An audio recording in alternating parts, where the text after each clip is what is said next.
4월 23일 강아랑이 전해주는 정치권의 뜨거운 말말말 강아랑의 정치랑입니다. 오늘 첫 번째 주제는 사과합시다입니다. 국민의힘 대선 경선 4강 진출자가 확정됐죠. 특히 중도 확장성을 내세운 안철수 후보가 보수층 지지를 받는 나경원 후보를 누르고 4강에 올라 주목을 받았습니다. 이재명 후보와 상대해서 이길 수 있는 그런 후보라고 생각합니다.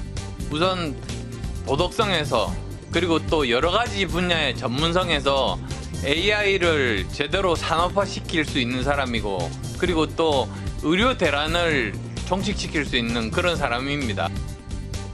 막판까지 4강 티켓에 놓고 안 후보와 신경전을 펼친 나경원 후보는 정진하겠다라는 뜻을 밝히면서 감사를 전하기도 했습니다. 정치권 일각에서 나 후보가 탈락하고 안철수 후보가 진출하는 것을 두고 이런 해석을 내놨습니다. 안철수 후보보다는 나경원 후보가 최근에 상승세였거든요. 김문수 후보에게 쏠림 현상이 있었습니다. 그러다 보니까 비슷한 성향의 나경원 후보에게 응답하지 않고 김문수 후보에게 응답한 것이고요. 될 사람을 밀어주자 이런 지지층의 심리가 작동했다 이런 말씀이신 거죠? 그렇습니다. 보수층에서도 지지층이 겹치는데 무당층이 이번에 많이 포함이 됐습니다만 무당층 또 중도라고 한 측면에서 보면 안철수 후보가 전통적으로 선호도를 많이 가져갔던 그런 그 부분이 있습니다. 특히 안 후보가 탄핵에 찬성해온 만큼 이번 1차 경선 결과를 두고 일명 윤심의 영향력이 줄어든 게 아니냐는 해석까지 나왔습니다. 사실상 윤석열 대통령의 응원을 받았다고 저는 보는데 떨어진 걸 보면은 윤석열 대통령의 영향력은 실시간으로 그냥 영에 수렴해 가고 있다. 한 단어로 표현하자면 에너지 체인지다. 나경원 후보의 탈락을 어떻게 볼 것인가. 극우 노선에 대해서는 분명히 아니다. 노 극우 굿바이 윤.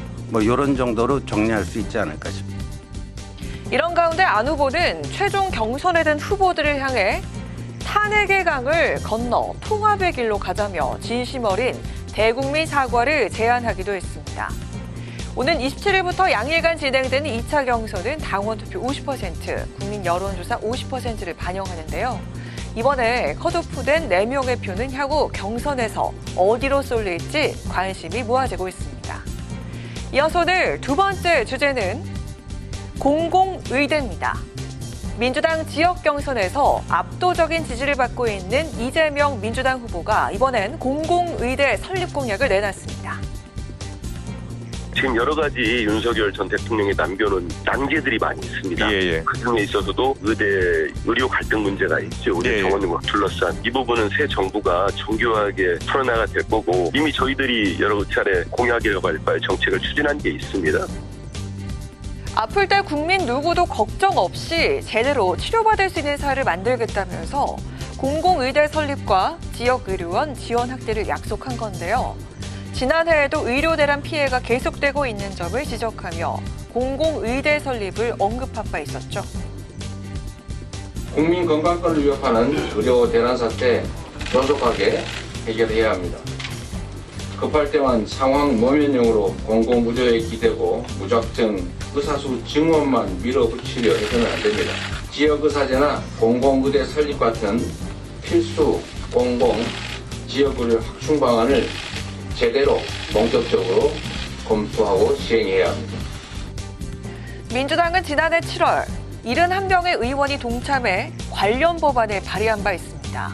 여기서 말하는 공공의대란 일종의 의무사관학교로 필수 의료 인력을 국가가 직접 지원하고 양성하는 구조를 띠고 있습니다.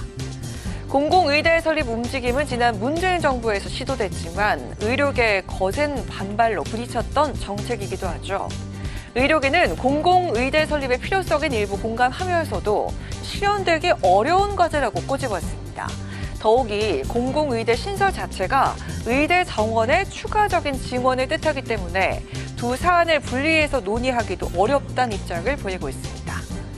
의대 정원 사태가 1년이 넘게 장기화되고 있는 상황에서 이재명 후보의 공공의대 공약이 의정 갈등의 해결 실마리가 될 수 있을지 아니면 또 다른 내관으로 자리 잡게 될지 주목되고 있습니다.